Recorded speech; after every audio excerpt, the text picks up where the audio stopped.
Je suis contente de ça, qu'on puisse allier ce système-là, que l'outil théâtre puisse aider à construire la citoyenneté.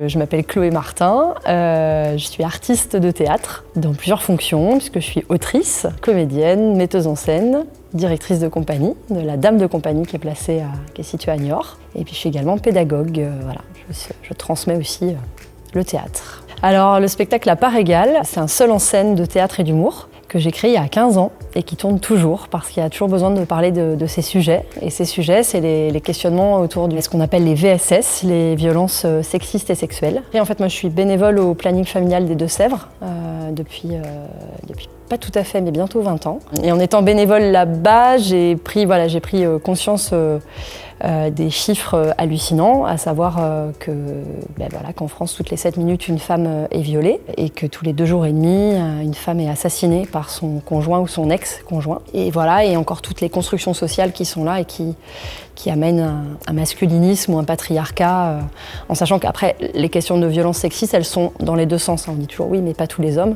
Oui, il y a aussi des femmes qui sont violentes, il y a des violences aussi au sein des couples homosexuels.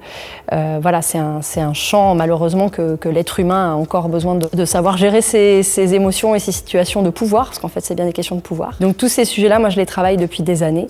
Et donc le lien avec la structure ici, c'est que c'est pas juste un spectacle comme ça. Le spectacle, il a été nourri un peu comme une forme de collectage en fait, de tout ce que j'ai pu croiser en termes de témoignages au sein du planning familial. Et puis après, je me suis beaucoup documentée aussi pour faire le spectacle. Le spectacle, avec son humour, permet de viser différents tableaux sur ces différents sujets. Le spectacle, il casse les tabous.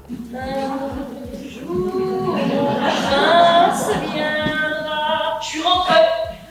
Un jour, il me dira, y'a quoi à bouffer ? Et donc, il permet vraiment de libérer la parole à la suite du spectacle. Le collectif qui me fait venir, l'idée c'est aussi on est en milieu rural, donc c'est aussi d'amener le spectacle et ces questionnements-là sur site. Et la question du maillage territorial qui peut se faire entre les différentes structures, c'est l'occasion que le public qui soit juste venu voir un spectacle puisse savoir que ah bon, il y a un groupe de parole pour les femmes victimes de violences, ah bon, il y a telle antenne de santé ou tel professionnel qui peut nous aider, nous orienter, nous écouter.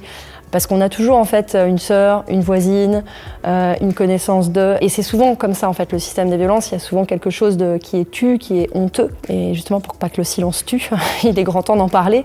Mais souvent les personnes peuvent être démunies, on récupère une parole et on sait pas quoi en faire. Tous ces réseaux-là qui permettent de croiser des partenaires de santé, des partenaires aussi qui sont au niveau de la justice, que ce soit des avocates spécialisés, aussi avec les intervenants sociaux de gendarmerie. Tout ce maillage-là qui peut être fait, qui est l'occasion en tout cas, même s'il y a des professionnels dans la salle qui peuvent aussi se dire comment je peux contribuer à ce qu'on libère la parole et qu'ensemble on puisse s'entraider pour qu'enfin on sorte de ces violences systémiques en fait. Ce choix-là de pouvoir allier l'artistique, le culturel au social et je crois beaucoup à ça. Ma conception du théâtre, il est là pour ça, il est là pour faire bouger les lignes, pour dénoncer certes, mais aussi pour raviver l'espoir et que les personnes qui sont dans ces situations-là puissent aussi se regonfler d'estime de soi ou de oser dire en fait il est temps que je nomme ce qui se passe pour moi ou pour quelqu'un de mon entourage. C'est aussi des endroits, je pense, pour reprendre du courage, oser changer la donne en fait, oser aller vers l'épanouissement parce que les relations humaines devraient être que ça, de l'épanouissement. Et malheureusement, il y a encore des prises de pouvoir. Donc je suis contente de ça, qu'on puisse allier ce système-là, que l'outil théâtre puisse aider à construire la citoyenneté.